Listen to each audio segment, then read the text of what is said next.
this is Ankush from Triple S and today we'll be doing MCQs on fiscal policy. तो चलिए let's begin with the today's topic in economy.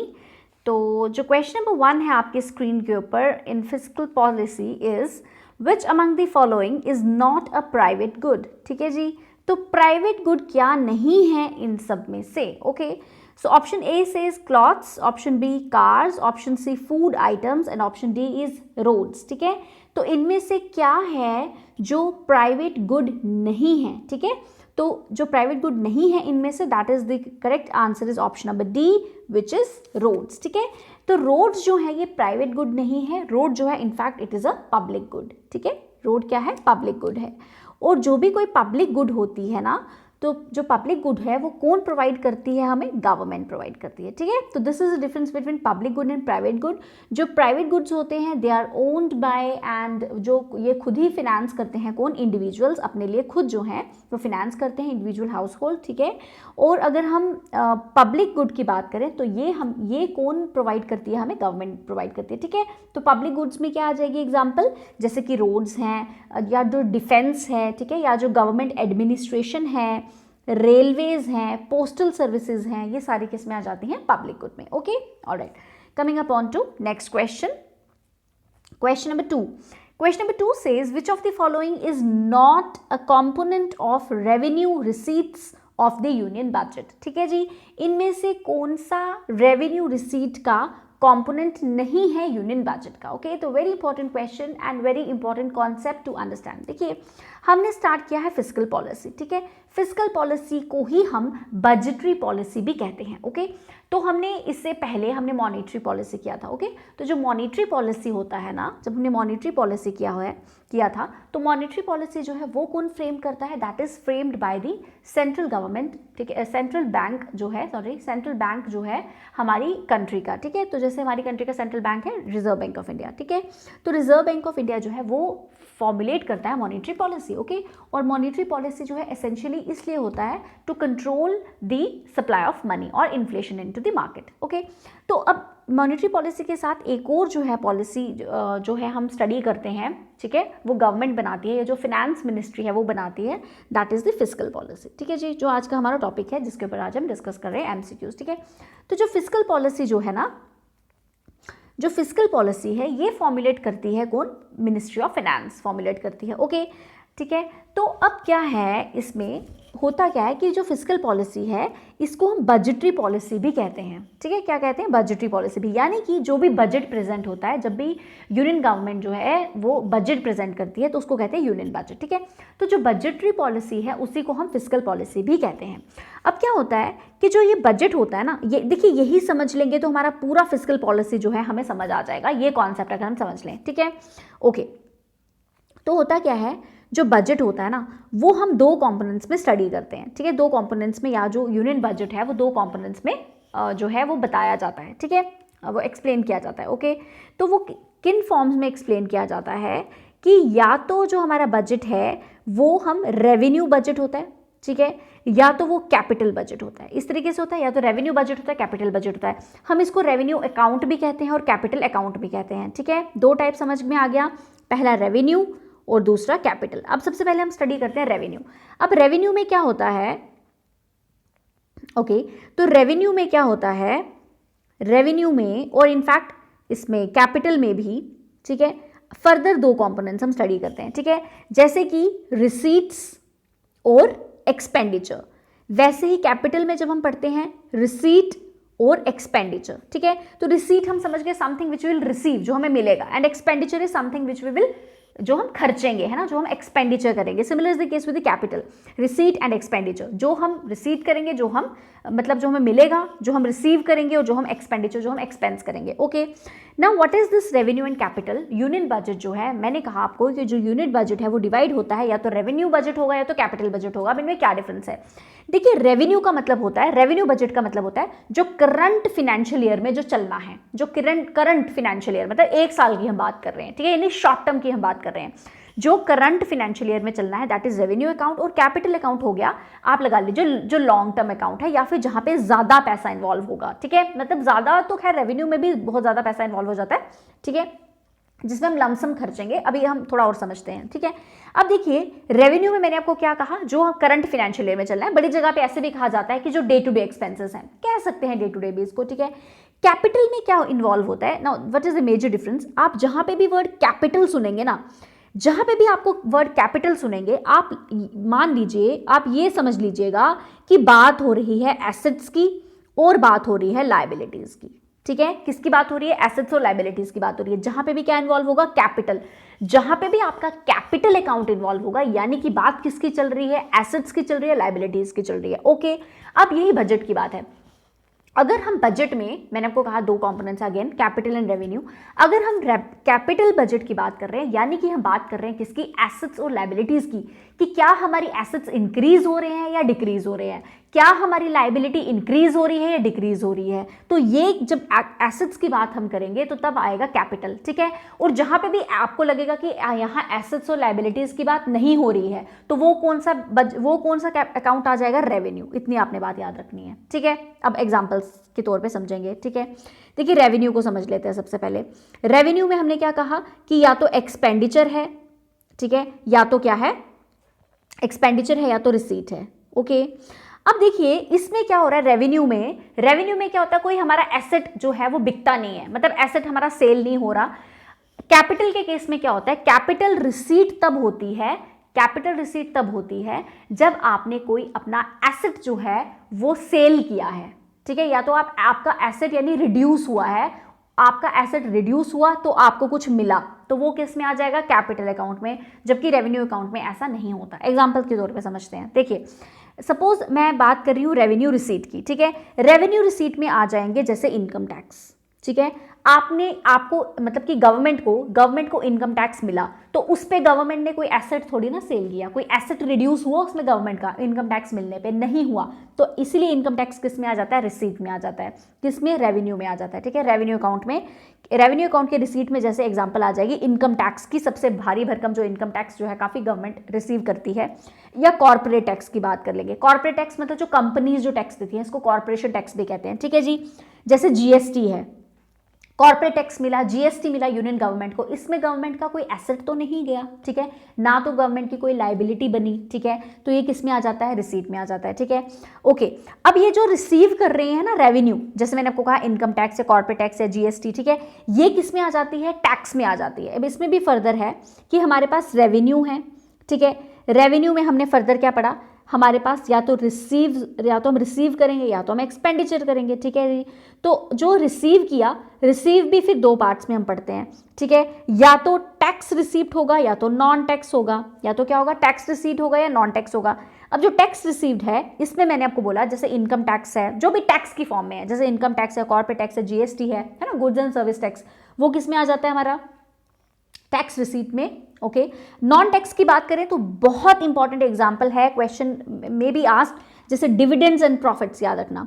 Dividends और profits किस में आएंगे, revenue receipt में आएंगे, revenue में आएंगे, रेवेन्यू अकाउंट में आएंगे, वो उसके अंदर भी रिसीप्ट अकाउंट में आएंगे, उसमें भी नॉन टैक्स में आएंगे। क्या आएंगे, जैसे डिविडेंड्स और प्रॉफिट्स हैं, कहीं से हमें प्रॉफिट मिला, कहीं से डिविडेंड मिल रहा है गवर्नमेंट को, ठीक है। जैसे टोल प्लाजाज हैं जो वहां से हमें रिसीव मिला, ठीक है, या कोई फीस है, कोई फाइन है, ठीक है, जो गवर्नमेंट लेवाई करती है, वो सारे किस में आ जाएंगे, नॉन टैक्स में आ जाएंगे, ठीक है। ये तो बात हुई जो हमें रिसीव हुआ, जो यूनियन गवर्नमेंट को रिसीव हुआ। अब यूनियन गवर्नमेंट के कुछ एक्सपेंडिचर भी हैं under revenue account. Revenue account में कुछ एक्सपेंडिचर भी हैं, कुछ खर्चा भी करती है गवर्नमेंट, ठीक है, कुछ क्या बहुत खर्चा करती है, ठीक है। अब देखिए ये जो एक्सपेंडिचर है ना, ये जो एक्सपेंडिचर है जो रेवेन्यू रिसीट में, ये वो एक्सपेंडिचर है जिसमें मतलब कि कोई एसेट इन्वॉल्व नहीं है, ठीक है हमारा। फॉर एग्जाम्पल मैं कहती हूँ कि पेंशन आपने दे दी, कोई हमारा एसेट क्रिएट नहीं हो रहा है, हम ऐसी चीज पे खर्चा कर रहे हैं। रेवेन्यू अकाउंट में क्या होता है, हम ऐसी रेवेन्यू अकाउंट के एक्सपेंडिचर में हम ऐसी जगह पे एक्सपेंडिचर कर रहे हैं जिससे हमारा कोई भी एसेट क्रिएट नहीं होगा। क्या होगा, कोई भी एसेट क्रिएट नहीं होगा। जैसे कि पेंशन आपने दी, ठीक है, पेंशन दी, तो पेंशन दी तो एक्सपेंस हुआ गवर्नमेंट का, यूनियन गवर्नमेंट ने पेंशन डिस्पर्स करी, पेंशन दी, ठीक है, तो एक्सपेंडिचर हुआ यूनियन गवर्नमेंट का, लेकिन क्या उसमें कोई एसेट बना? नहीं बना। ओके, तो इसीलिए जो पेंशन है वो किस में आ जाएगी? एक्सपेंडिचर। कौन सा एक्सपेंडिचर? Revenue expenditure. गवर्नमेंट ने सैलरीज दी है ना, गवर्नमेंट इंप्लॉइज हैं उनको सैलरीज दी, या फिर ऑफिस एक्सपेंसेस हैं। अब जो गवर्नमेंट है, ठीक है, जो ऑफिस, जो गवर्नमेंट के जो ऑफिस चलते हैं वहां पे स्टेशनरी है, कोई और खर्चा है, ठीक है, कोई बस फेयर है, ठीक है, कुछ भी है, तो उससे गवर्नमेंट का कोई एसेट तो नहीं क्रिएट हुआ है ना। गवर्नमेंट ने सैलरीज दे दी, सैलरीज दी, वेजेस दी, तो वो भी किस में आ जाएंगी? रेवेन्यू एक्सपेंडिचर में आएगी, क्योंकि कोई एसेट जो है क्रिएट नहीं हो रहा है, ठीक है। ग्रांट्स हैं, एड्स हैं। अब जो यूनियन गवर्नमेंट है, ये बहुत इंपॉर्टेंट एग्जांपल है ग्रांट्स और एड्स की, ऐसी एग्जांपल पूछी जाती है ग्रांट्स और एड्स की। अब जो यूनियन गवर्नमेंट है उसने ग्रांट्स दी, एड्स दी, किसको दी? स्टेट गवर्नमेंट को दी, है ना, सपोज। तो ग्रांट और एड के केस में क्या होता है? कोई एसेट नहीं क्रिएट हो रहा है, ठीक है। तो ग्रांट्स और एड्स जो है very important example of revenue expenditure, याद रखना, ठीक है। और एग्जांपल दे देती हूं आपको, जैसे इंटरेस्ट पेमेंट किया यूनियन गवर्नमेंट, अब गवर्नमेंट ने इंटरेस्ट दिया, कहीं से लोन उठाया था, उनको इंटरेस्ट वापस किया, तो उससे कोई एसेट तो नहीं क्रिएट हो रहा, ठीक है। तो इंटरेस्ट पेमेंट हो गया, छोटे मोटे डिफेंस के खर्चे हो गए, ग्रांट और एड्स हो गया, सब्सिडीज होगी जो हमें सब्सिडीज मिलती हैं जो लोकल लोगों को किसी भी चीज़ पे जब यूनियन गवर्नमेंट सब्सिडी देती है, वो किस में आ जाती है? एक्सपेंडिचर में, रेवेन्यू एक्सपेंडिचर में आती है। सैलरी वेजेस मैंने आपको ऑलरेडी बता दिया, लॉ एंड ऑर्डर पे कुछ खर्चा होता है, पेंशन पे कुछ खर्चा होता है, तो इससे ये सारी चीज़ें किस में आ जाती हैं? रेवेन्यू एक्सपेंडिचर में आ जाती हैं, ठीक है, क्लियर। अब वैसे ही हमारा कैपिटल अकाउंट भी है, ठीक है। कैपिटल अकाउंट क्या है? कैपिटल अकाउंट में भी कैपिटल रिसीट्स है और कैपिटल एक्सपेंडिचर है, ये हम थोड़ी देर बाद में मैं आपको बताती हूँ, ठीक है। तो ओके, इस क्वेश्चन का फिर एग्जांपल क्या आंसर रहेगा? विच of the following is not a component of revenue receipts of the union government? कौन सा कंपोनेंट नहीं है रेवेन्यू रिसीट का, ठीक है। तो अगर मैं कॉर्पोरेट टैक्स बोलूँ, कॉर्पोरेट टैक्स जो रिसीट है, ठीक है, क्या ये रेवेन्यू में आएगी? यस आएगी, ठीक है, रेवेन्यू रिसिप्ट में आएगी, तो ये एग्जांपल नहीं है इसकी, ठीक है, मतलब ये आंसर नहीं है, ओके। अगर इंटरेस्ट रिसिप्ट की बात करूं तो इंटरेस्ट जो है वो भी रेवेन्यू रिसिप्ट में आ जाएगा, आएगा ना, ठीक है। अगर डिविडेंड्स और प्रॉफिट्स की बात करूं तो वो भी रेवेन्यू रिसिप्ट में आएगा। तो सिर्फ क्या नहीं आ रहा है? डिसइन्वेस्टमेंट रिसीट आ रहा है, तो C is the right answer, disinvestment receipt. अब देखिए, डिसइन्वेस्टमेंट रिसीट जो है ये रेवेन्यू रिसीट नहीं है, ये जबकि क्या है? कैपिटल रिसीट है। अब ये डिसइन्वेस्टमेंट रिसीट का क्या मतलब होता है? डिसइन्वेस्टमेंट मतलब आप जो यूनियन गवर्नमेंट है उसको सपोज पैसे की जरूरत है, उसको पैसा चाहिए, ठीक है, तो वो क्या करेगा?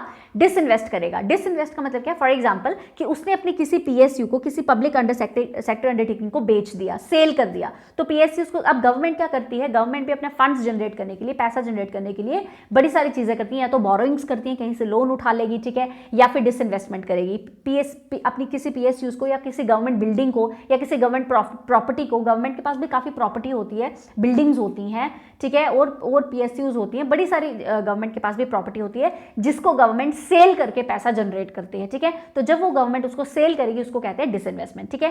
तो अब क्या हुआ? गवर्नमेंट का उस केस में क्या हुआ? गवर्नमेंट का एसेट जो है वो डिक्रीज हुआ ना, गवर्नमेंट ने अपने एसेट को बेचा तो गवर्नमेंट को पैसा मिला, right, in simple words, okay. तो जो गवर्नमेंट का एसेट जो है यानी वो रिड्यूस हुआ, तो that is said to be disinvestment. तो यहाँ इस डिसइन्वेस्टमेंट के केस में क्या हो रहा है? आप देख रहे हो कि एसेट जो है वो रिड्यूस हो रहा है गवर्नमेंट का, ठीक है, डिसइन्वेस्टमेंट हो रही है, तो that comprises in capital account, ठीक है। कैपिटल में भी कैपिटल रिसीट, ठीक है। तो यहाँ पे गवर्नमेंट को पैसा मिल रहा है थ्रू डिसइन्वेस्टमेंट, तो this will included in the capital, not in the revenue account, okay. तो C is the correct answer, okay. Coming upon to question number 3. Now question number 3 says which of the following are not included in the capital budget of government of India, ठीक है। तो अब आपको बताना है इसमें से क्या इंक्लूड नहीं है इन द कैपिटल बजट, ठीक है, कैपिटल बजट में इसमें क्या इंक्लूड नहीं है, okay. Expenditure on acquisition of fighter aircraft, ये बिल्कुल जी आपका कैपिटल बजट में इंक्लूड है, आपका कैपिटल एक्सपेंडिचर है। देखिए, आपने फाइटर, मतलब जो यूनियन गवर्नमेंट है उसने फाइटर एयरक्राफ्ट खरीदे, एक्सपेंडिचर किया, यानी कि उसका एसेट इंक्रीज हुआ। फाइटर एयरक्राफ्ट जो है गवर्नमेंट के लिए क्या होंगे? एसेट्स होंगे, राइट। तो जो एसेट है वो इंक्रीज हुआ, तो एक्सपेंडिचर किया और काफी भारी भरकम एक्सपेंडिचर किया एयरक्राफ्ट पे, ठीक है। तो ये किस में आएगा? ये इंडीड कैपिटल बजट का पार्ट है। Financial assistance received from the world bank, yes this is again a capital. जब हमें फाइनेंशियल असिस्टेंस वर्ल्ड बैंक दे रहा है तो that also comprises of capital budget, ठीक है, हमें ये रिसीट हुआ कैपिटल बजट, ठीक है। Loans made to the foreign government, तो ये भी क्या हुआ, लोन्स हमने दिया, लोन दिया, किसको दिया, फॉरेन गवर्नमेंट को दिया, तो ये भी हमारा बजट, ये कैपिटल बजट में है। देखिए एक चीज मैं आपको बता दूं, ज्यादातर जहां पे भी आपको लोन दिखेगा ना वो कैपिटल बजट का पार्ट है। जहां पे भी आपको लोन दिखेगा, ज्यादातर मैक्सिमम केसेस में जब आपको कहीं पे वर्ड दिखेगा लोन, तो that is a part of capital budget, okay. तो जैसे कि मैं आपको बता देती हूँ कैपिटल रिसीट में, जैसे हम कैपिटल रिसीट यानी जो हमें कैपिटल अकाउंट में जो रिसीव हम करेंगे उसमें जैसे लोन्स और बोरोइंग्स आ जाते हैं, इंडिया की भी आउटसाइड की भी, ठीक है। आप किसी एसेट का सेल कर रहे हो या डिसइन्वेस्टमेंट कर रहे हो, जैसे हमने पहले वाली एग्जाम्पल करी, ठीक है, तो वो सब किस में आ जाता है, कैपिटल रिसीट्स में। और कैपिटल एक्सपेंडिचर में हम इसमें खर्चा किस में करेंगे, कैपिटल एक्सपेंडिचर की अगर मैं बात करूं तो कैपिटल एक्सपेंडिचर हम किस पे करेंगे, कैपिटल एक्सपेंडिचर हम करेंगे किस पे, जिसमें हम एसेट क्रिएट कर रहे हैं, जैसे हमको इंफ्रास्ट्रक्चर बना रहे हैं, रोड्स बना रहे हैं, बिल्डिंग बना रहे हैं, ठीक है, या फिर हम अपने लोन की रीपेमेंट कर रहे हैं, या फिर हम लोन, ठीक है, लोन की रीपेमेंट्स कर रहे हैं, तो वो सारा किस में आ जाएगा, कैपिटल बजट में आ जाएगा, वो भी किस में, एक्सपेंडिचर के अंदर, ठीक है। तो आपने इसमें बताना, अब जैसे आप पहला जो था that is expenditure on acquisition of fighter aircraft, तो ये किस में आ जाएगा, of course that is, this is a part of capital budget, ठीक है। Financial assistance receive to the world bank, ये भी पार्ट है किसका, कैपिटल बजट का। Loans made to the foreign government, ये भी पार्ट है कैपिटल बजट का, ठीक है।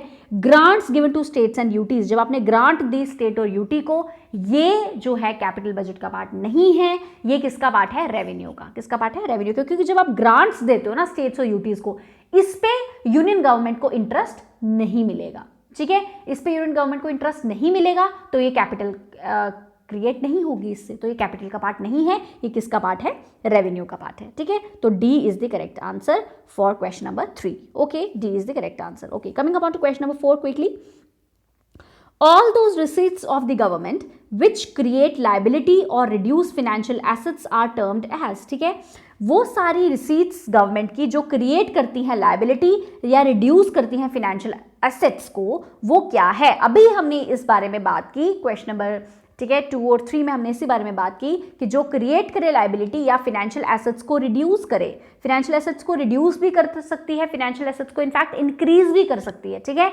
जब इंक्रीज करेगी यानी हम एक्सपेंडिचर कर रहे हैं तो हमारा जो एसेट है वो इंक्रीज हो रहा है, तो दैट इज, ठीक है, तो क्या आएगा इसका, option B is the correct answer, that is, ठीक है, कैपिटल रिसीट्स, ओके। हाँ, यहाँ पे बात कर रही है कि हमारा फाइनेंशियल एसेट जो है वो रिड्यूस हो रहा है, जब हमारा फाइनेंशियल रिड्यूस हो रहा है तो हमारी कैपिटल इंक्रीज होगी, हमें रिसीट में हमें मिलेगी, ठीक है, फाइनेंशियल एसेट्स को रिड्यूस करके, ओके। तो और क्रिएट करेगी लाइबिलिटी, तो वो क्या है, कैपिटल एसेट्स है, ठीक है, B is the correct answer, okay. Coming upon to question number 5, when the tax collected exceeds the required expenditure, the budget is said to be in surplus, so A is the correct answer। क्या कह रहे हैं कि जब हमारा tax जो है, जब हमने टैक्स कलेक्ट किया यानी जो हमारी इनकम है वो इंक्रीज हो रही है किससे, एक्सपेंडिचर से, तो जब हमारी इनकम जो है, टैक्स यानी कि इनकम है ना, जो हमें इनकम जो हमें रिसीव हुई जब एक्सपेंडिचर से ज्यादा है, तो that will be the case of surplus, ठीक है। डेफिसिट का केस कौन सा होता है, डेफिसिट इज द केस जब हमारी इनकम जो है वो कम है हमारी एक्सपेंडिचर से, ठीक है, यानी जो हमारा एक्सपेंडिचर है वो ज्यादा है, तो that is the case of the deficit. Balanced होता है जब इनकम और एक्सपेंडिचर जो है वो इक्वल है, when income is equal to expenditure, that is the case of the balanced one, okay। Now coming upon to question number 6, the fiscal deficit in 2020-21 is what percentage of the GDP, तो fiscal deficit जो है वो कितना है 2020-21 में, ठीक है। Union budget में अभी रिसेंटली जो फरवरी में जो यूनियन बजट आया उसमें था ये कि कितना जो है फिस्कल डेफिसिट रहा, ठीक है। तो फिस्कल डेफिसिट इज बी 9.5%, ठीक है। फिस्कल डेफिसिट कितना है, 9, याद रखना जो फिस्कल डेफिसिट है वो हम हमेशा कैलकुलेट करते हैं at the percentage of GDP, ठीक है, as the percentage of GDP, okay. तो कितना रहा 9.5, and what is the estimated, कितना एस्टिमेटेड है जो फिस्कल डेफिसिट है फॉर द ईयर 2021 टू 2022, यानी नेक्स्ट ईयर के लिए कितना एक्सपेक्टेड है, तो दैट इज 6.8%, ये एक्सपेक्टेड है, 6.8% एक्सपेक्टेड है, और एट प्रेजेंट कितना है 9.5%, याद रखना, ठीक है। और ये फिस्कल डेफिसिट होता क्या है, फिस्कल डेफिसिट होता है कि रेवेन्यू माइनस एक्सपेंडिचर बेसिकली, यानी कि हमें कितना पैसा कितना पैसा हमने जनरेट किया, रेवेन्यू कितना आया और खर्चा कितना हुआ जी, एक्सपेंडिचर कितना हुआ, ठीक है। रेवेन्यू माइनस एक्सपेंडिचर, जो गैप होता है उसको कहते हैं फिस्कल डेफिसिट। ज्यादा गैप नहीं होना चाहिए, ज्यादा फिस्कल डेफिसिट जो है this is a matter of concern for the union government, okay. Alright, so B is the correct answer for question number 6, 9.5%, okay. Alright, next question is question number 7. Fresh evaluation of every item of expenditure from the very beginning of each financial year is known as. जब हम क्या करते हैं, fresh evaluation करते हैं expenditure की, fresh evaluation of expenditure, okay, beginning से for the each financial year. Budget में हम क्या करते हैं, फ्रेश, अगर हम फ्रेश स्टार्ट करें, ठीक है, एक्सपेंडिचर की, तो उसको क्या कहते हैं, is it a rolling budget, is it a zero based budgeting, is it performance budgeting और इज इट फ्रेश बजटिंग, ठीक है। So the answer is B, zero based budgeting. Basically you need to remember कि जो zero based budgeting है ना, this is a budgeting, जिसको हम कहते हैं कि हम क्या करते हैं, हम अपने एक्सपेंसेस जो हैं वो जस्टिफाई करते हैं for a new period, okay. And it is basically zero based budgeting में हम क्या करते हैं, we start from the scratch, and what we do is कि हम it does not depend upon the previous budgets. ये जो जीरो बेस्ड बजटिंग जो होती है, ये अपने पुराने या पिछले बजट्स पे बिल्कुल डिपेंड नहीं करती। We start from the fresh start या फिर फ्रॉम द स्क्रैच, तो that is said to be zero based budgeting, okay. Alright, देखिए जो रोलिंग बजट है ना, इसको हम कॉन्टिन्यूस बजट भी कहते हैं। क्या कहते हैं इसको, कॉन्टिन्यूस बजट भी कहते हैं, ठीक है। इसमें हम क्या करते हैं कि जो अपना हमारा जो अकाउंटिंग पीरियड है उसको कॉन्टिन्यूस चलाते रहते हैं, ओके। एंड ये डायनेमिक प्रोसेस है बेसिकली, जो रोलिंग बजट है, it is a dynamic process and it is a extension of जो हमारी एग्जिस्टिंग बजट होता है ना, उसी की ये एक्सटेंशन होती है, ओके। अगर मैं परफॉर्मेंस बजट की बात करूं, तो जो परफॉर्मेंस बजट होता है, ये जो है फ्रेश बजटिंग एज सच कुछ होता नहीं है। परफॉर्मेंस बजटिंग की अगर मैं बात करूं, तो ये क्या करती है, ये रिफ्लेक्ट करती है, जो परफॉर्मेंस बजट होता है ना, ये क्या करता है, ये रिफ्लेक्ट करता है हमारा इनपुट भी और जो आउटपुट का जो रिसोर्स है वो भी, ठीक है। हम परफॉर्मेंस बजट में हम क्या करते हैं, हम आइडेंटिफाई करते हैं एक टारगेट और फिर मेथड जो है वो बताते हैं कि हमें अपनी परफॉर्मेंस जो है वो कैसे इवैल्यूएट करनी है, ओके। मतलब कि फॉर एग्जांपल देखिए होता क्या है परफॉर्मेंस बजटिंग में, कि सपोज आपको एक काम दे दिया गया है कि आपने जो वाटर सप्लाई है ना, या जो वाटर की जो क्वालिटी है अपने एरिया में, उसको इंक्रीज करना है। तो हम सबसे पहले क्या करेंगे, प्रॉब्लम्स देखेंगे और फिर उसके बाद उसको इवैल्यूएट करने की कोशिश करेंगे, यानी हमारी कितनी परफॉर्मेंस रही एक स्पेसिफिक काम को लेके, उसको कहेंगे हम परफॉर्मेंस बजटिंग, ठीक है। इसमें क्या करते हैं, इनपुट ऑफ रिसोर्स देखते हैं और आउटपुट ऑफ सर्विस देखते हैं बेसिकली, ठीक है, okay. Alright, coming upon to question number 8 now. Companies पे कॉर्पोरेट टैक्स ऑन देयर. जो कॉर्पोरेट टैक्स है वो कंपनीज किस चीज पे देती हैं, ठीक है, तो वो देती हैं अपनी इनकम्स पे, ठीक है. Corporate tax is levied on the incomes, ठीक है, ऑन द इनकम और on the profit of a company according to the income tax act 1961. Okay जी, alright.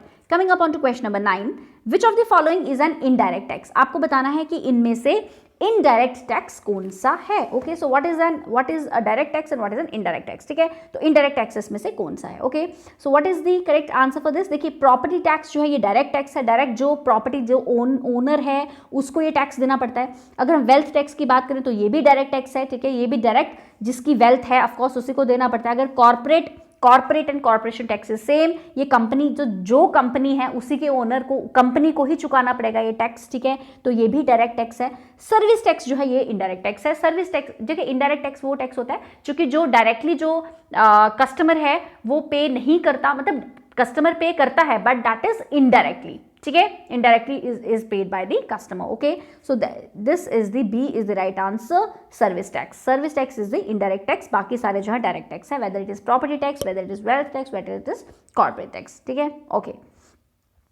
Coming up on to question number 10. Question number 10 says which of the following tax is not levied by the central government of India, ठीक है, of India. इसमें से कौन सा जो tax है वो सेंट्रल गवर्नमेंट ऑफ इंडिया जो है वो लेवाई नहीं करती. Okay, so is it corporate tax, is it income tax, is it excise tax और इज इट एंटरटेनमेंट टैक्स, ठीक है. So the correct answer for question number 10 is entertainment tax, ठीक है जी, डी. तो सेंट्रल गवर्नमेंट ऑफ इंडिया जो है, central यानी जो यूनियन गवर्नमेंट है, वो एंटरटेनमेंट टैक्स लेवाई नहीं करती। एंटरटेनमेंट टैक्स जो है वो स्टेट लेवाई करती है। कॉर्पोरेट टैक्स, इनकम टैक्स और एक्साइज टैक्स, जो तीनों जो टैक्स हैं ये जो हैं ये सेंट्रल गवर्नमेंट लेवाई करती है।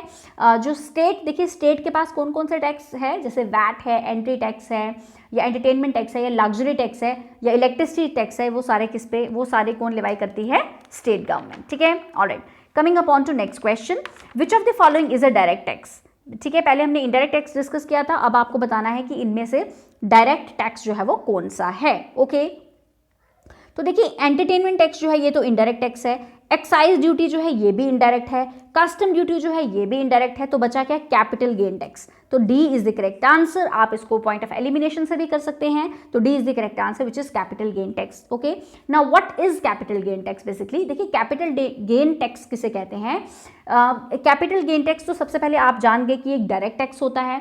देखिए आप कोई भी प्रॉपर्टी, कोई भी प्रॉफिट या आप कोई भी इनकम जो है अगर आप रिसीव करते हो, जब आप सेल करते हो, किसकी, क्योंकि कैपिटल नाम है अपने कैपिटल एसेट की, आपने अगर कोई भी कैपिटल एसेट मतलब कोई भी एसेट, अगर आपने अपना कोई भी एसेट सेल किया, उस सेल के बाद जो आपको, एक तो आपको उस सेल से कुछ प्रॉफिट मतलब कुछ आपको इनकम, कुछ पैसा मिला। ठीक है, अब उस पैसे का जो प्रॉफिट है ना, उस पैसे का जो प्रॉफिट है, जो आपने जितना भी आपने पैसा कमाया, उस पैसे पे जो प्रॉफिट है, उस प्रॉफिट पे, ठीक है, या उस इनकम पे लगेगा क्या, कैपिटल गेन टैक्स। ठीक है, अब एसेट किस शेप में, मान लीजिए आपके पास कोई ज्वेलरी है, या आपके पास मशीनरी है, या आपका कोई ट्रेडमार्क है, या आपका कोई पेटेंट है इनफैक्ट, या आपकी कोई व्हीकल है, या आपकी घर की प्रॉपर्टी है, बिल्डिंग है, लैंड है, रियल एस्टेट क्या है, आपकी सपोज प्रॉपर्टी है। ठीक है, कॉमन एग्जांपल होगी, प्रॉपर्टी है, आपने सेल की, उस सेल ऑफ प्रॉपर्टी पे जो आपको प्रॉफिट मिला, ठीक है, उस प्रॉफिट पे जो आप टैक्स दोगे उसको कहते हैं कैपिटल गेन टैक्स। ठीक है, ओके, याद रखिएगा। तो that is said to be any profit that is received after the sale of a capital asset, whether that is jewellery, machinery, art. आप आर्ट की फॉर्म में भी हो सकता है। आप मान लीजिए आप बहुत खतरनाक पेंटर हैं, आपकी पेंटिंग्स हैं, आप या फिर आप पेटेंट करवा रहे हैं, ठीक है, या फिर आप ट्रेडमार्क है आपका अपना कोई, आप उसका जब सेल करते हैं उस पर भी जो आप प्रॉफिट कमाते हैं, आप जो उस पर टैक्स देते हैं, तो उसको क्या कहते हैं, कैपिटल गेन टैक्स। याद रखिएगा, that is a direct tax. Obviously direct tax है ना, जो ओनर है या जो जिसकी प्रॉपर्टी है उसको ही डायरेक्टली वो टैक्स देना है। ठीक है, वो किसी और पे वो टैक्स जो है वो नहीं पड़ेगा, डायरेक्ट कस्टमर डायरेक्ट उस पर पड़ेगा जिसकी प्रॉपर्टी है, तो उसको क्या बोलेंगे, capital gain tax is a direct tax. Okay, alright, coming upon to question number 12. Question number 12 says this tax reduces the inequality and satisfies the principle of equality in taxes. तो कौन सा tax है ये, ठीक है। So what is the correct answer? The correct answer is A, progressive tax। ठीक है, progressive tax वो tax, progressive tax is that tax, simple सी बात है, जिसमें कहा जाता है higher the income higher will be the tax. आपकी जैसे जैसे इनकम बढ़ती जाएगी, ऐसे ही है ना, स्लैब्स ऑफ टैक्स ऐसे ही हैं कि जो इनकम, जैसे जैसे हमारी इनकम इंक्रीज हो रही है वैसे वैसे हमें ज़्यादा टैक्स जो है वो पे करना है, उसको कहते हैं प्रोग्रेसिव टैक्स। प्रोग्रेसिव टैक्स जो है वो इस लॉ को, वो इस चीज़ पे जो है आधारित है कि आप ये सोसाइटी की जो इनइक्वालिटी है उसको रिड्यूस करता है, यानी प्रिंसिपल ऑफ इक्वालिटी जो है वो लाता है, that is progressive tax. Regressive tax है कि आपकी इनकम जो है वो बढ़ेगी तो आपको टैक्स कम देना है, तो ये जो है मतलब ये रिग्रेसिव टैक्स तो कहीं पे भी ज़्यादातर फॉलो नहीं होता है। ठीक है, alright, coming upon to question number 13. This tax is levied on the assessed value of an item such as real estate और पर्सनल प्रॉपर्टी। तो कौन सा टैक्स है ये, ठीक है, कि ये जो टैक्स है ये किस पे एसेस किया जाता है, on the value of an item. This is very very important, ठीक है, जैसे कि रियल इस्टेट और पर्सनल प्रॉपर्टी, तो ये कौन सा टैक्स है, तो that is said to be ad valorem tax, B आपको याद रखना है। ठीक है, देखिए एड वैलोरम टैक्स और स्पेसिफिक टैक्स दो तरीके के टैक्स हैं। एड वैलोरम टैक्स याद रखना वो टैक्स है जो, एड वैलोरम टैक्स वो टैक्स है जो आप वैल्यू ऑफ आइटम, पूरी आइटम की वैल्यू पे देते हो, जैसे कि कॉमन जो बहुत पॉपुलर एग्जांपल्स जो एड वैलोरम टैक्स की हैं वो है रियल इस्टेट और पर्सनल टैक्स। आप फुल पूरे रियल इस्टेट, पूरी प्रॉपर्टी की वैल्यू की आप बात करोगे, ठीक है, ये आप याद रखिएगा। ठीक है, उसी के साथ होता है एक स्पेसिफिक टैक्स। स्पेसिफिक टैक्स किसे कहते हैं, स्पेसिफिक टैक्स जो होता है ये फ्लैट रेट पे दिया जाता है ऑन पर यूनिट। याद रखना, स्पेसिफिक टैक्स किस पे दिया जाता है, this is given on the per unit. किस पे दिया जाता है, पर यूनिट ऑफ गुड पे, जो ज़्यादातर जो भी गुड्स सेल होती हैं, जो भी मतलब फास्ट मूविंग कमर्शियल गुड्स हैं, जो भी कमर्शियल गुड्स हैं वो किस पे सेल होती हैं, पर यूनिट ऑफ गुड पे, है ना। सपोज एक पूरे जो पेन है, सपोज पूरे पेन का एक पैक है, तो आप पेन के पर यूनिट के हिसाब से जो है सेल करोगे, राइट। तो that is said to be that is उस पर जो टैक्स लगेगा जो पर यूनिट पे लगेगा, ठीक है, तो उसको क्या बोलेंगे, स्पेसिफिक टैक्स। स्पेसिफिक टैक्स याद रखना, it is a tax which is levied on the flat rate per unit of good regardless of the value of an item. तो वैल्यू ऑफ एन आइटम किस पे लगता है, एड वैलोरम पे लगता है, याद रखिएगा, ओके ऑलराइट। अगर सरचार्ज की बात करूं तो सरचार्ज होता है टैक्स ऑन टैक्स या सुपर टैक्स पे इसको कहते हैं। अगेन सरचार्ज जो है प्रोग्रेसिव टैक्स की तरह ये भी क्या करता है, रिड्यूस करता है इनइक्वालिटी, ठीक है। अगर किसी की एक्स्ट्रा इनकम है तो उस पे जो टैक्स दिया जाएगा एक्स्ट्रा इनकम पे, उसको क्या कहा है, यानी कि जो सुपर रिच पे जो टैक्स लगेगा उसको बोलेंगे सरचार्ज, ठीक है, ओके। टैक्स ऑन टैक्स इसको कहते हैं, सुपर टैक्स पे इसको कहते हैं, ठीक है।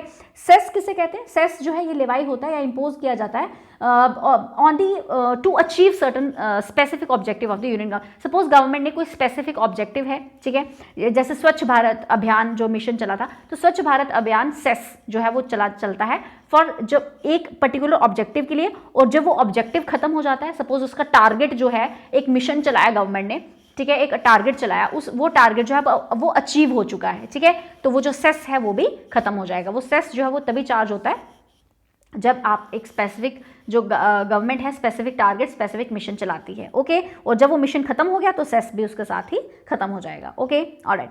Coming upon to question number 14, it is a protectionist tariff that a domestic government imposes on foreign imports that it believes are priced below fair market value। तो वो कौन सा टैक्स है आपको बताना है, कौन सी ड्यूटी जो है गवर्नमेंट लगाती है, ठीक है, जब उसको ये लगता है कि उसको क्या करना चाहिए, प्रोटेक्शनिस्ट टैरिफ है, ये प्रोटेक्ट करती है, ठीक है, किसको, डोमेस्टिक जो गवर्नमेंट है वो लगाती है फॉरेन इंपोर्ट्स के ऊपर, ठीक है, व्हेन इट बिलीव्स कि जो प्राइसेस हैं वो बिलो हैं फेयर मार्केट वैल्यू। तो the correct answer for question number 14 is what is the correct answer, C, ठीक है, एंटी डंपिंग ड्यूटी, ओके। अभी एंटी डंपिंग ड्यूटी क्या होती है, anti dumping duty basically, dumping देखिए एक ऐसा प्रोसेस है जहां पे कंपनी जो है वो क्या करती है, एक्सपोर्ट करती है एक प्रोडक्ट को at a price that is significantly lower than the price it normally charges in its domestic market we can say, ठीक है। क्या होता क्या है एंटी डंपिंग ड्यूटी में, कि सपोज एग्जांपल के थ्रू बताती हूँ, एक जो कंट्री है वहां पे उनका जो डोमेस्टिक प्रोडक्ट, कोई एक डोमेस्टिक प्रोडक्ट है, ठीक है, उसकी प्राइस जो है वो ज़्यादा है। आप मान लीजिए अपने डोमेस्टिक मार्केट में उसकी एक किसी पर्टिकुलर प्रोडक्ट की प्राइस जो है वो 100 रुपये है, ठीक है। अब वो सपोज अपना प्रोडक्ट जो है वो कहाँ पे जो है दे रही है, सपोज इंडिया में दे रही है, ठीक है, तो इंडिया में वो 90 रुपीज़ का प्रोडक्ट दे रही है, तो अपनी होम मार्केट से, अपनी डोमेस्टिक मार्केट से उसने जो है यहाँ पे प्राइस कम किया। वो कम क्यों किया, इसलिए किया ताकि वो मार्केट शेयर इंक्रीज कर सके, ठीक है, ज्यादा कस्टमर बेस बना सके, मार्केट शेयर ज्यादा बना सके, ज्यादा प्रॉफिट कमा सके। ऑब्वियसली चीज सस्ती है तो लोग ज्यादा खरीदेंगे, ठीक है। तो अब गवर्नमेंट क्या करती है, गवर्नमेंट ने देखा कि भाई अपनी मार्केट में तो उसका प्राइस ज्यादा है, यहाँ पे ये डंप करने की कोशिश कर रही है अपने प्रोडक्ट्स को, this is said to be dumping, कि यहाँ पे क्या कर रही है, वो डंप कर रही है हमारे मार्केट में, वो डंप कर रही है अपने मार्केट का सामान, ठीक है, अपना प्रोडक्ट जो कि वो ज्यादा अपनी डोमेस्टिक वहां पे मार्केट में ये प्रोडक्ट जो है महंगे रेट पे बेच रही है, ठीक है। तो इसको क्या कहते हैं, डंपिंग। तो यहाँ पे गवर्नमेंट क्या करेगी, एंटी डंपिंग ड्यूटी लगा देगी, ठीक है, एंटी डंपिंग ड्यूटी लगा देगी, और इससे क्या होगा, इनका जो ये प्राइस ऑफ द प्रोडक्ट जो है वो इंक्रीज हो जाएगा, ओके। इससे जो डोमेस्टिक प्लेयर्स हैं जो मार्केट में, उनके लिए भी फायदा होगा, राइट। तो इसलिए वो क्या करेगी, एंटी डंपिंग ड्यूटी लगाएगी, जिससे 90 रुपीज से वापस ये जो प्रोडक्ट है ये 100 रुपए का ही हो जाएगा या उससे भी महंगा हो जाएगा, राइट। तो this is said to be anti dumping duty, okay. Basic custom duty, तो बेसिक कस्टम ड्यूटी कौन सी होती है, जब जो प्रोडक्ट है वो बाहर से, ठीक है, आएंगे, इंपोर्ट होंगे हमारी कंट्री में, ओके, तो उन पे जो ड्यूटी लगेगी उसको कस्टम ड्यूटी कहते हैं। एक्साइज कहते हैं, excise duty is that duty जो कि इंपोज होती है विद इन द कंट्री, जो विद इन द कंट्री जो प्रोडक्ट्स जो है वो बनते हैं उन पे एक्साइज ड्यूटी लगती है, ओके। तो कस्टम ड्यूटी किस पे लगती है, इंपोर्ट्स पे लगती है, ओके ऑलराइट। काउंटरवीलिंग ड्यूटी, काउंटरवीलिंग जो है वो किससे कहते हैं, काउंटरवीलिंग होती है अगेन इंपोर्टेड प्रोडक्ट्स पे लगती है। जब हम अपने डोमेस्टिक प्लेयर्स को जब हम देखते हैं तो जो अपने डोमेस्टिक जो प्रोड्यूसर्स हैं उनको प्रोटेक्ट करने के लिए जो है गवर्नमेंट क्या लगाती है, काउंटरवीलिंग ड्यूटी लगाती है, ठीक है। अगर उसको लगे कि जो डोमेस्टिक प्रोडक्ट है वो महंगा है और जो इंपोर्ट हो रहे हैं गुड जो बाहर से आ रहे हैं वो सस्ते हैं, तो वो क्या करती है, एंटी डंपिंग ड्यूटी लगा के जो इंपोर्टेड गुड है उनका प्राइस भी बढ़ा देती है, ताकि हमारे जो डोमेस्टिक प्लेयर्स हैं उनके प्रॉफिट को सेफ गार्ड करने के लिए। ओके, तो एक्साइज ड्यूटी तो इसमें आएगा नहीं, क्योंकि एक्साइज ड्यूटी तो ऐसी ड्यूटी है जो विद इन दी कंट्री जो है प्रोडक्ट्स पे लगाई जाती है। ठीक है, बेसिक कस्टम ड्यूटी आप समझ गए। बेसिक कस्टम ड्यूटी तो है ही जो कस्टम ड्यूटी जो मैक्सिमम प्रोडक्ट्स पे जो गवर्नमेंट जो है लगाती है, टैरिफ जो है लगाती है, ठीक है, उसको बोलेंगे हम custom duty, basic custom duty. Okay, so the correct answer for question number 14 is C, anti dumping duty. Okay, coming upon to the last question of today's session, how many rate structures does Indian GST model has. ठीक है जी, तो जो GST model है, goods and service model जो है India का, ठीक है, उस पे कितने रेट स्ट्रक्चर्स जो हैं वो लगते हैं। ठीक है, तो कितने रेट स्ट्रक्चर्स हैं, that is the B answer. ठीक है, 4 रेट स्ट्रक्चर्स जो हैं अभी तक, कौन कौन से हैं, 5% है, 18% है, ठीक है, 5% के बाद 12% भी है। ठीक है, तो 5% है, 12% है, 18% है और 28% है। ठीक है, तो ये आप याद रखिएगा, जो जीएसटी पे कितने रेट स्ट्रक्चर्स हैं, वी हैव 4 रेट स्ट्रक्चर्स। कौन कौन से, 5%, 12%, 8% और 28%। ठीक है, 4 रेट स्ट्रक्चर जो है ये चलते हैं। B is the correct answer. GST है जो है कब इफेक्ट में आया था, तो जीएसटी जो है 1 जुलाई 2017 में जो है 1 जुलाई 2017 में जो है इफेक्ट आया था। ठीक है, and GST is an indirect tax, याद रखिएगा। ठीक है, और काफ़ी टैक्सेस को ये जो जीएसटी जो है इनगल्फ कर चुका है। ओके, तो this is all about today session. तो will see you in the next session very soon. आप तब तक के लिए अगर आप ये अच्छे से आप स्टडी करिए, और अगर आपको लेक्चर अच्छा लगा है तो प्लीज़ उसको लाइक ज़रूर कर दीजिएगा। जो नए हैं वो चैनल को सब्सक्राइब भी कर लें। Okay, and share with your friends as well. Till then take care, bye bye.